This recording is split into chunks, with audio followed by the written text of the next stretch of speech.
Dreaming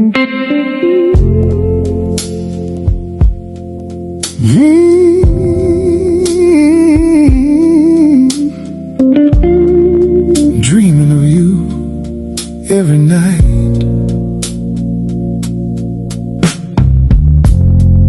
The first time Noah saw Isabella, it was raining. The sky had turned gray, and people hurried through the crowded streets, shielding themselves from the downpour. Noah stood beneath a small cafe awning, watching the rain fall like silver threads from the heavens. Then he saw her. She was standing across the street, holding a broken umbrella that refused to stay open. Instead of getting frustrated, she laughed, a soft, beautiful laugh that somehow rose above the noise of the city. For a brief moment, their eyes met, and something changed. Noah couldn't explain it. It felt as though his heart had recognized someone it had been searching for all its life. Days later, he saw her again, then again. Soon, chance encounters became conversations, and conversations became long walks under evening skies. They spoke about everything, their dreams, their fears, their childhood memories, and the futures they hoped to build. With Isabella, Noah felt alive, and with Noah, Isabella felt understood. Months passed, and they fell deeply in love. Their love wasn't loud or dramatic. It was found in small things. In the way Noah remembered how Isabella liked her coffee,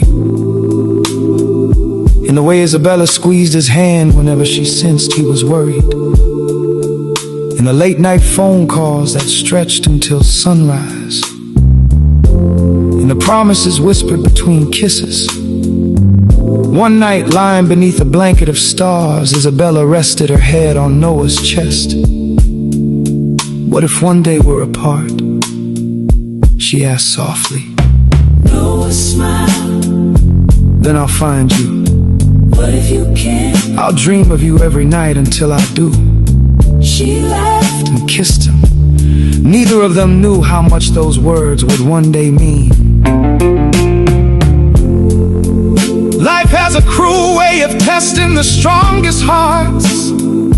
A year later, Isabella received an opportunity to work abroad.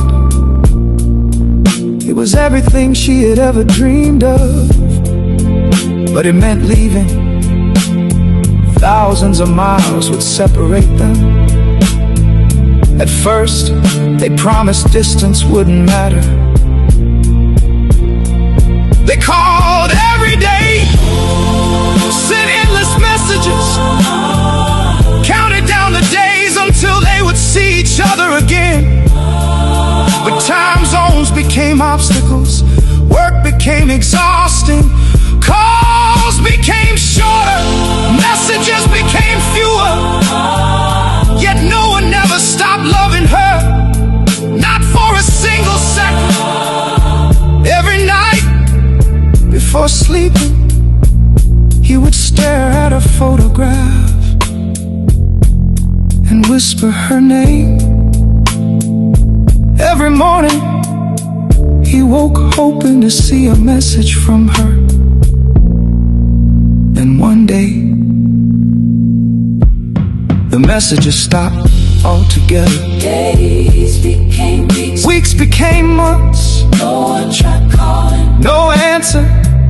He wrote emails. Nothing. It was as though Isabella had disappeared. His heart shattered. He searched for answers, but none came. Friends told him to move on. Family begged him to forget, but Noah couldn't, because love like that doesn't disappear. It lingers, it waits, it hopes. And every night he dreamed of her. Sometimes she was smiling, sometimes she was running toward him, sometimes she was crying.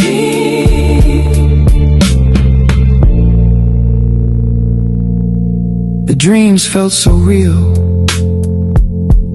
that he often woke with tears in his eyes. Yet they were all he had left. Years passed, 3 long years. Noah learned how to smile again, how to work, how to live. But he never truly moved on. Part of him remained trapped in memories. Part of him still belonged to Isabella. Then one autumn evening, everything changed. He was leaving a bookstore when he heard a familiar voice. A voice he thought he would never hear again. Noah. His heart stopped. Slowly, he turned around, and there she was, Isabella, standing only a few feet away.